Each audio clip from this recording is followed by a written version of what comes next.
Hello friends, आप सभी का स्वागत है ऑनलाइन एजुकेशन के इस प्लेटफॉर्म पर। तो आज का वीडियो लेक्चर जिसकी शुरुआत करेंगे हम भाग 3 मौलिक अधिकार से। हमारे भारत के संविधान में मौलिक अधिकार का उल्लेख अनुच्छेद 12 से 35 में दिया गया है। तो बिना समय बर्बाद किए हुए हम आज के इस वीडियो लेक्चर की शुरुआत करते हैं। सबसे पहले अनुच्छेद 12 जो कि राज्य की परिभाषा को स्पष्ट करता है। राज्य का नाम, कौन सा राज्य है, इस बात को स्पष्ट करता है अनुच्छेद 12।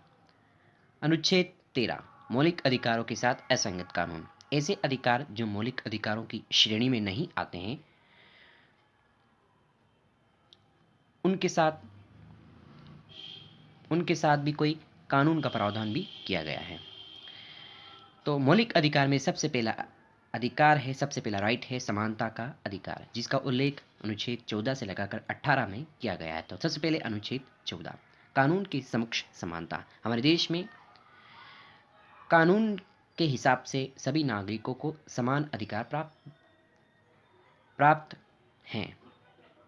अनुच्छेद है 15 धर्म, जाति, लिंग या जन्म के आधार पर भेदभाव का निषेध। हमारे देश में देश के प्रत्येक नागरिक को धर्म, जाति, लिंग या किसी भी प्रकार के भेदभाव को प्रतिबंधित करता है हमारा देश का संविधान।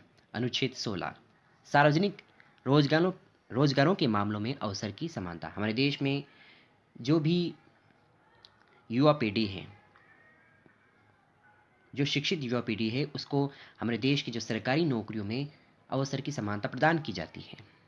अनुच्छेद है 17 अस्पृश्यता का उन्मूलन अर्थात छुआछूत को प्रतिबंधित करना। हमारे देश में जातिगत आधार पर, सामाजिक आधार पर छुआछूत होता है, लेकिन हमारा देश का जो संविधान है अनुच्छेद 17 उसी छुआछूत को प्रतिबंधित करता है। अनुच्छेद 18 नेक्स्ट शीर्षकों का उन्मूलन। नंबर 2 पर है स्वतंत्रता का अधिकार, जिसका उल्लेख अनुच्छेद 19 से लगाकर 22 तक किया गया है। अनुच्छेद 19 अभिव्यक्ति की स्वतंत्रता का अधिकार, प्रेस की स्वतंत्रता का अधिकार, बोलने की आज़ादी का अधिकार, जिसको हम इस रूप में भी समझ सकते हैं। अनुच्छेद 20 अपराधों के लिए सजा के संबंध में संरक्षण। जो भी अपराधी होता है उसे अपनी बात कहने का भी अधिकार दिया जाता है, और क्या पता उसकी उसके द्वारा प्रस्तुत बातों से, उसके द्वारा प्रस्तुत सबूतों से उसके सजा के संबंध में कुछ छूट दी जा सके। ऐसा भी संरक्षण प्रदान किया गया है हमारे भारत के संविधान में। नेक्स्ट है अनुच्छेद 21 जीवन की सुरक्षा और व्यक्तिगत स्वतंत्रता। हमारा देश का जो संविधान है, जिसमें प्रत्येक नागरिक को अपन खुद की जीवन की और व्यक्तिगत स्वतंत्रता का अधिकार दिया गया है। अनुच्छेद 22 कुछ मामलों में गिरफ्तारी और नजरबंदी के खिलाफ संरक्षण। हमारा देश का जो संविधान है, अगर कोई निर्दोष व्यक्ति गिरफ्तार होता है तो उसको भी इस मामले में छूट दी जाती है कि वह अपने आप को साबित करे, ताकि उसको गिरफ्तारी से और नजरबंदी के खिलाफ संरक्षण मिल सके। नंबर 3 पर है शोषण के विरुद्ध अधिकार, जिसका उल्लेख अनुच्छेद 23 और 24 में है। अनुच्छेद 23 बलात् श्रम और बेगारी पर प्रतिबंध। जो बच्चे जिनकी उम्र 14 से कम होती है उनका कारखानों में कार्य करना, बाल श्रम जैसे कार्य करना या बच्चों का कार्य करना और बेगारी पर प्रतिबंध लगा दिया जाता है। अनुच्छेद 24 कारखानों आदि बच्चों के रोजगार पर प्रतिबंध। कारखानों, फैक्ट्रियों में आदि में बच्चों के काम पर प्रतिबंध लगा देना, उनके रोजगार पर प्रतिबंध लगा देना, क्योंकि जो उम्र उनकी पढ़ने लिखने की होती है उसी उम्र में बच्चे कारखानों में, फैक्ट्रियों में आदि में काम करते हुए दिखाई देते हैं। तो हमारा जो देश का संविधान है वो इस बात पर भी प्रतिबंधित करता है कि हमारे देश में जो 14 वर्ष से जो कम आयु के बच्चे हैं उनको शिक्षित किया जाए, कारखानों आदि में किसी भी प्रकार के रोजगार पर प्रतिबंधित किया जाए। नंबर 4 पर है धार्मिक स्वतंत्रता का अधिकार, जिसका उल्लेख अनुच्छेद 25 से लगाकर 28 में दिया गया है। तो अनुच्छेद 25 अंतरात्मा की स्वतंत्रता और मुक्त व्यवसाय, धर्म का प्रचार प्रसार। कोई भी धर्म है उसको अपने धर्म का प्रचार प्रसार करने का अधिकार है, और मुक्त व्यवसाय करने का भी अधिकार है। अनुच्छेद 26 धार्मिक मामलों का प्रबंधन करने की स्वतंत्रता। कोई भी धार्मिक जो धर्मगुरु होते हैं उनको किसी भी धार्मिक कार्यक्रम में मैनेजमेंट करने का अधिकार होता है। अनुच्छेद 27 किसी भी धर्म के प्रचार हेतु करों के भुगतान के रूप में स्वतंत्रता। हमारा देश का जो संविधान है, जो भारत सरकार है, जो धार्मिक आयोजन होते हैं, धार्मिक जो स्थान होते हैं, वहाँ पर किसी प्रकार का कर का प्रावधान नहीं किया गया है, वहाँ पर उनको छूट दी गई है।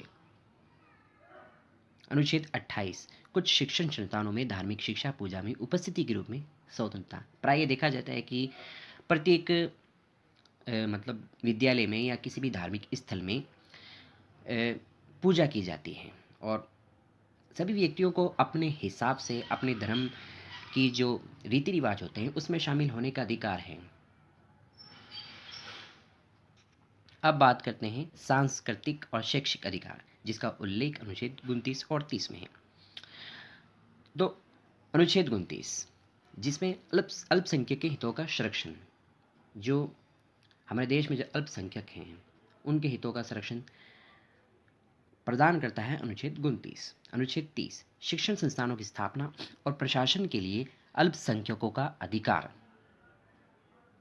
यानी कि हमारे देश में जो अल्पसंख्यक है, हमारे देश का जो संविधान है, जो भारत के अल्पसंख्यकों को किसी भी मतलब शिक्षण संस्थान है या कोई भी व्यापार है या कोई भी इंस्टीट्यूट है उसकी स्थापना करने के लिए बिल्कुल छूट देता है। नेक्स्ट है,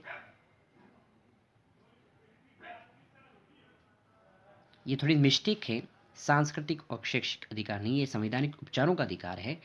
यहाँ पर ये थोड़ी मिस्टेक है जिसका उल्लेख अनुच्छेद 32 में है।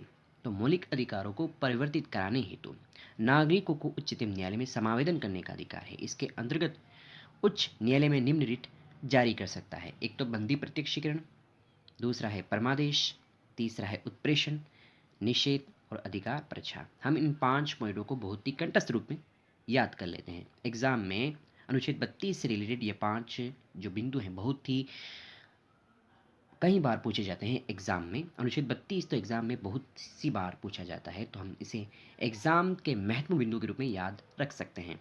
नेक्स्ट है भाग 4 के, जिसमें मौलिक कर्तव्यों का उल्लेख किया गया है अनुच्छेद 51 के अंतर्गत।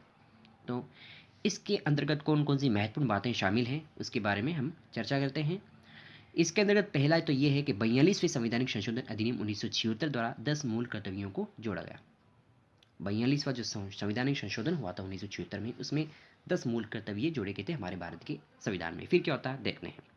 86वें संवैधानिक संशोधन अधिनियम 2002 द्वारा 11वां मूल कर्तव्य जोड़कर 14 वर्ष तक की आयु के बच्चों को शिक्षा के उचित अवसर प्रदान करने को माता पिता को मूल कर्तव्य बनाया गया। यानी कि जब 86वां संवैधानिक संशोधन आया 2002 में, उसमें 14 वर्ष के जो बच्चे थे उनको शिक्षा का अधिकार दिलाना माता पिता का एक महत्वपूर्ण कर्तव्य बनाया गया। तो आज के इस वीडियो में हमने मूल अधिकार और मूल कर्तव्यों के बारे में विस्तृत रूप से अध्ययन किया। आने वाले वीडियो में इसी तरह भारत के संविधान संबंधित बहुत सारे अनुच्छेदों का अध्ययन करेंगे। तब तक के लिए take care, best of luck, जय हिंद, जय भारत।